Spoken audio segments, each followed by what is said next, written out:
பேர்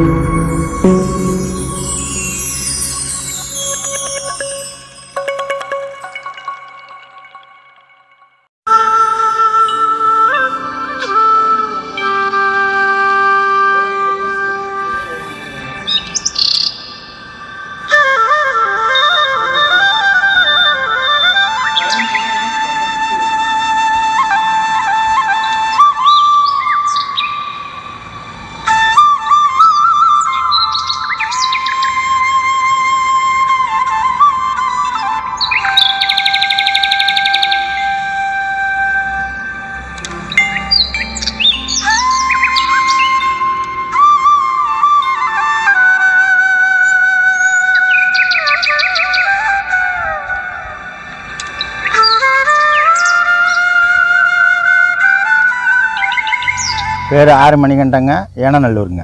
ஏனநல்லூர் எங்கே இருக்குது? ஏனநல்லூர் இப்போ நம்ம இருக்கிறது தாங்க இது கும்பகோணம் மாவட்டங்க, நாச்சாரிகோயில் தாலுக்காங்க.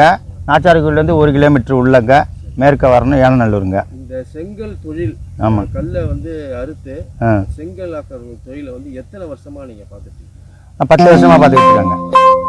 ஆமாங்க. இந்த மிஷின் மூலம் எத்தனை வருஷமாக செஞ்சுட்டு? 3 வருஷமாக செய்கிறேங்க. 3 வருஷம். இந்த மிஷின் வாங்கி 3 வருஷம் ஆச்சுங்களா? ஆமாங்க. இப்போ இந்த மிஷினுடைய அனுகூலத்தை பற்றி சொல்லுங்கள். மிஷினுடைய அனுகூலம் என்னன்னு கேட்டிங்கன்னா, இந்த மிஷினை வச்சு நாங்கள் 4 பேர் 4000 இருப்போம், 3500 இருப்போங்க ஒரு நாளைக்குங்க. சரி. முறையான ஆள் இருந்தால் 5000 வரைக்கும் இருக்கலாங்க, ஒரு 4 பேர் இருந்தால். இப்போ நம்ம கட்டில் ஆளுன்னா குறைச்சியா இருக்கலாங்க, 1000 1100 தாங்க இருக்கலாம். இதில் முறையான ஆள் 2 பக்கமும் 2 ஆள் அமுக்கிட்டு இருக்கணும்.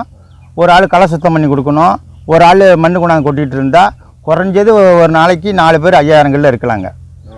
எனக்கு நம்ம கட்டளைக்காரங்கன்னு தேவையில்லைங்க, நம்ம கூலியாலே செய்யலாங்க.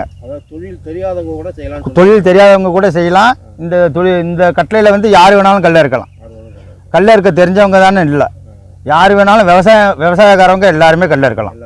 எல்லாருமே கல்ல இருக்கலாம். அனுபவத்தில் சொல்கிறோம்.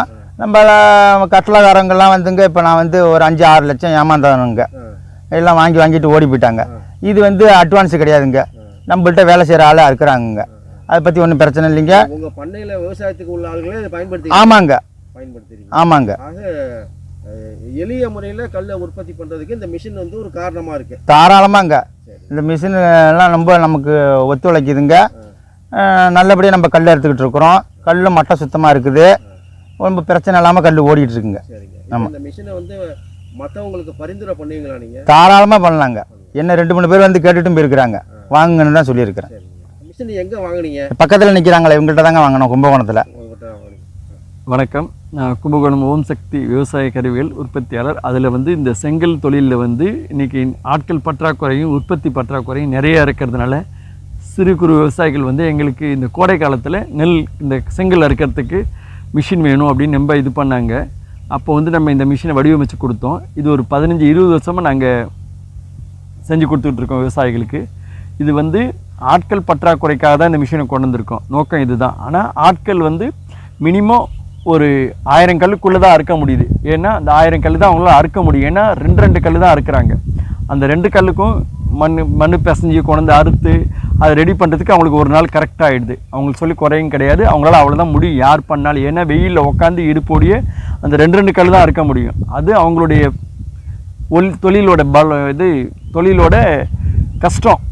ஆனால் இந்த மிஷினை பொறுத்தவரையும் 5லேருந்து அதிகபட்சம் எடுத்துக்கிட்டிங்கன்னா சோம்பேத்தனமாக இருந்தால் கூட 10 நிமிஷம் கூட தாண்டாது 48 கல் அறுக்க முடியும். இந்த கல்லில் கோடி சுத்தம் இருக்கும், சாம்பர் கல் மாதிரியே இருக்கும். மிஷினை பொறுத்தவரையும் உங்களுக்கு மெயின்டெனன்ஸுன்றது வாரத்துக்கு ஒரு ட்ரிப்பு கொஞ்சோண்டு கிரீஸ் தடவை தான், வேறு எந்த செலவும் கிடையாது இதில். அப்புறம் இதில் வேலை தெரியாத ஆட்கள் கூட இதை கல் அறுக்க முடியும். எளிய தொழில்நுட்பம். பெரிய வேலைக்காரங்க தான் வச்சு கல் அறுக்கணும். அந்த கல் அறுக்கிறதுக்கு அந்த ஆளுங்களுக்கு அனுபவம் இருந்தால் மட்டும் தான் கல் அறுக்க முடியும். எல்லாரும் கல் அறுக்க முடியாது இந்த தொழிலில். அதனால தான் அந்த கல் அறுக்கிற ஆட்களை நம்பி தான் இந்த தொழில் பண்ண வேண்டியதாக இருக்குது. இந்த மிஷினை பொறுத்தவரையும் கல் அறுக்கிற ஆட்களுடைய தொழில்நுட்பம் தேவையில்லை. சாதாரண ஆளே இந்த தொழில்நுட்பம் தெரிஞ்சுக்கிட்டு அறுக்க முடியும். இப்போ அது மாதிரி தான் இப்போ இந்த ஆட்கள் இப்போ கடந்த 2 வருஷமாக அந்த மிஷினை யூஸ் பண்ணுறாங்க. இந்த புது ஆட்கள், இந்த கல்லையாக அறுக்க தெரியாத ஆட்கள் இவங்க இப்போ புதுசாக 2 வருஷமாக இந்த மிஷினை வச்சு அறுக்கிறாங்க. ஒரு நாளைக்கு 2000 கல் இவங்களே அறுக்கிறாங்க. இப்போ முறைப்படி கல் அறுக்க தெரிஞ்சவங்கன்னா இன்னும் அதிகப்படியான கல் அறுக்க முடியும், உற்பத்தியும் பெருக்க முடியும்.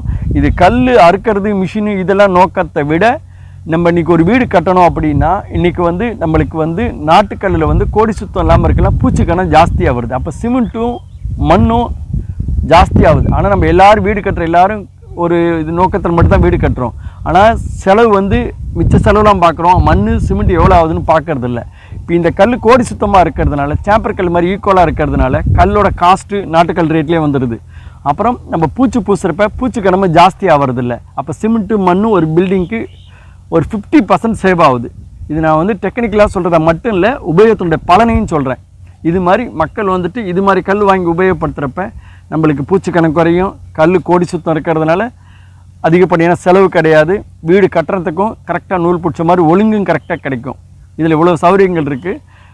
இதை வந்து எனக்கு ஒரு பேசவும் இதை பற்றி சொல்கிறதுக்கு வாய்ப்பளித்த உங்களுக்கு, நீங்கள் அனைவரும் இதை பார்த்து 4 பேருக்கு சொல்லி இது மாதிரி பலனடைகின்ற ஒரே நோக்கத்தில் மட்டும்தான் நாங்கள் இதை ஒளிபரப்புகிறோம்.